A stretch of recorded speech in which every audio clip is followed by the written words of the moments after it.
Gonzalo Sarasqueta, quiero sumarlo, es un amigo, pero está en Madrid, pero es un analista internacional avesado, está en Europa desde hace ya algún tiempo y quiero conversar con él sobre, bueno, la mirada esta estratégica de Asia, dónde va Francia, cómo han sido las primeras horas tras la reelección de Macron y finalmente qué está pasando en Europa respecto al conflicto con Ucrania.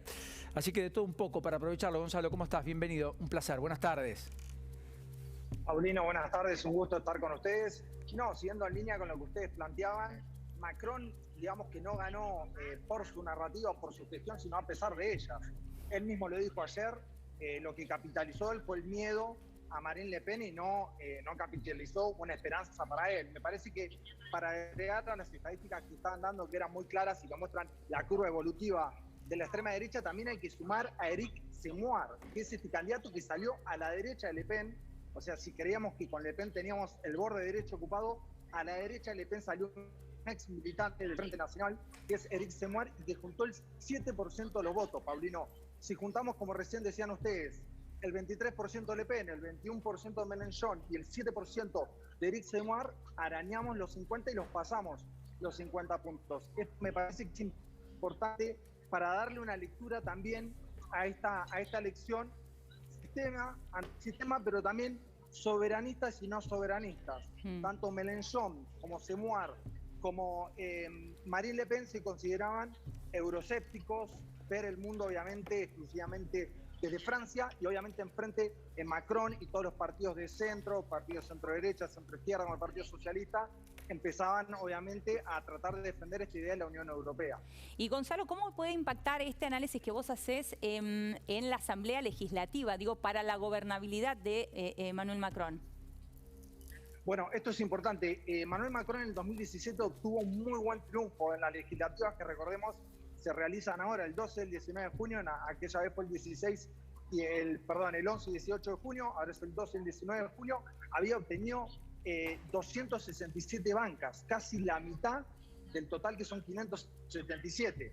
Ahora Macron está mucho más complicado para obtener ese número de bancas en la Asamblea Nacional, por ende va a tener que tejer alianzas, seguramente con el centro, seguramente con el Partido Nacional, seguramente con el Movimiento Democrático, con el Partido Radical, con el Partido Socialista, pero está claro que esta vez a Macron solo no le va a alcanzar para hacer mayoría en la Asamblea Nacional. Y muy importante lo que marcaste al principio, ¿no, Helio? Porque es cierto ese punto. Macron también gana por efecto reacción a Le Pen. Porque Macron saca en primera vuelta, no llega a 28 puntos, a 28% de los votos. Es decir, no es un candidato que enamoró como sí lo hizo hace 5 años, que tuvo una performance electoral mejor y que gana más ampliamente el balotaje. Es decir, perdió un poco el enamoramiento que generaba, la atracción que él mismo tenía, y por lo tanto da la impresión que tiene múltiples desafíos. Es cierto, en un mandato de 5, no de 4, por delante, y en una Europa que rediseña su estructura, pero que el propio Macron ha dicho, me quedo en la Unión Europea, me quedo en la OTAN y valido la arquitectura internacional, en principio posguerra, esa que Rusia y otros discuten. ¿No es cierto?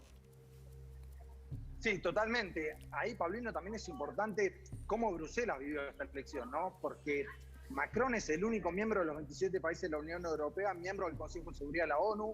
Francia es una potencia nuclear, Francia es la segunda economía de Europa.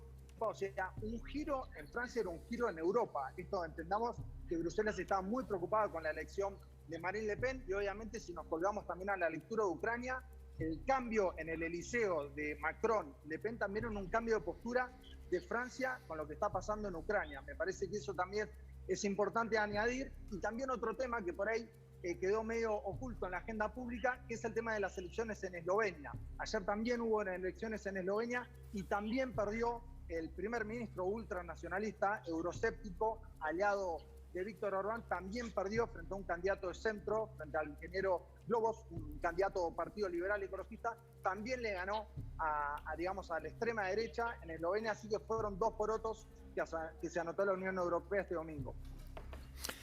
Gracias, Gonzalo, enorme placer, ¿eh? Un abrazo a la distancia.